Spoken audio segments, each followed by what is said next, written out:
Hi guys, welcome to Ate Kosong Vlog. Panibagong Light Ace naman. Ang kulay naman ngayon ay champagne pink. So hindi ko na i-detalye lahat. Ipapakita ko lang sa inyo. Well, yung logo ginawa naming puti na. Itong logo na to ay naka-machine finish na yan na logo natin. At mas magandang version na siya ngayon at mas lapat na lapat. So, lagi tiyata sa amin yung tao, ba't namin pinapalitan yung logo? Alam mo, wala naman kaming negative thoughts sa Toyota. Talagang gusto lang namin palitan para lang hindi mo siya mukhang biglang Toyota sa unang tingin dahil gusto mo magtaka yung tao anong sasakyan to. Pero pag sinip may manibela, it's Toyota. So ito, hindi na rin namin pinakalaman yung rims dahil yung client namin siya na bahala doon sa rims. And then, papakita ko again sa labas ang ginawa namin, vinyl frog sticker, window framing na may body kits, na may glass, may spoiler. So, like ito mga to, pinapaayos namin sa suppliers namin kila Vinyl Frog.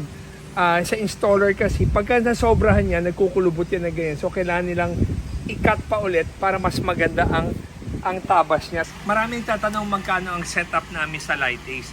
Ang buong setup namin sa Light Ace ay 370,000. Kung ano nakikita niyo yung binibuild and sell namin na itsura, labas, loob, kasama lahat ng mga electrical, lahat yan 370,000. Meron kasi kami isang kliyente na akala niya, yung nagsabi kami sa post namin na ang halaga ng setup namin ay 275,000. Ang ibig sabihin doon, yung 275, parang 275,000 lang ang nagastos mo sa buong setup ng 1 million. Pero we're not saying na 275,000 ang setup namin.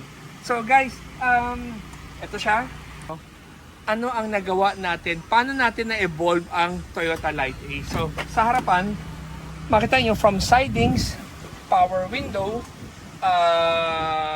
dashcam, power locks nandoon, alarm, tapos yung upuan ng driver and passenger ay binalutan na rin namin ng kulay na dirty white.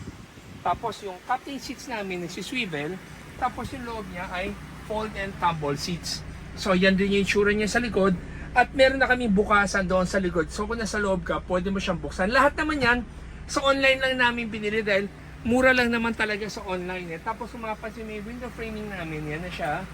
Tapos meron siyang waterproof na carpet. So yung original, andyan pa rin. So choice mo kung gusto mong tanggalin or hindi. Sa likod, ito yung spoiler natin.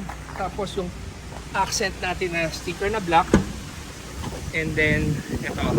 So, fold and tumble siya. So, para katilagay ng gamit, yung storage siya. Tapos, mapapansin mo, yung mga tumble niya, nakapintura na siya sa gilid ng wrinkled finish. Hindi na siya yung kulay puti. Kasi pag kulay puti lang, parang stock na stock tingnan.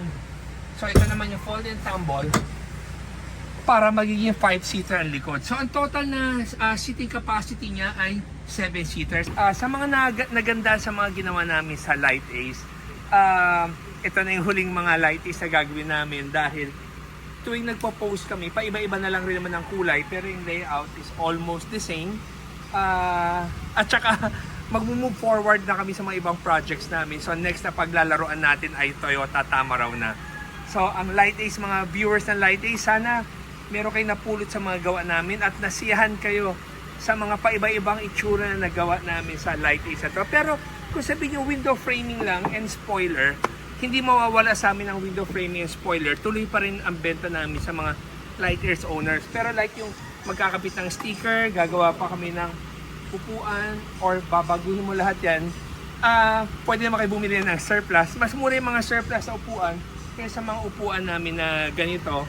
Kaya guys, sana natuwa kayo. At kami rin natuwa kami sa inyong mga viewers at nagpapasalamat kami sa mga lahat na ng video namin, nag-like sa mga post namin. So, salamat sa inyo lahat. So, chill lang. Everyday sa blessing. At saka, wala akong gustong sabihin kundi salamat sa inyong lahat. So, guys, thank you for watching and always remember, Jesus loves you and God bless.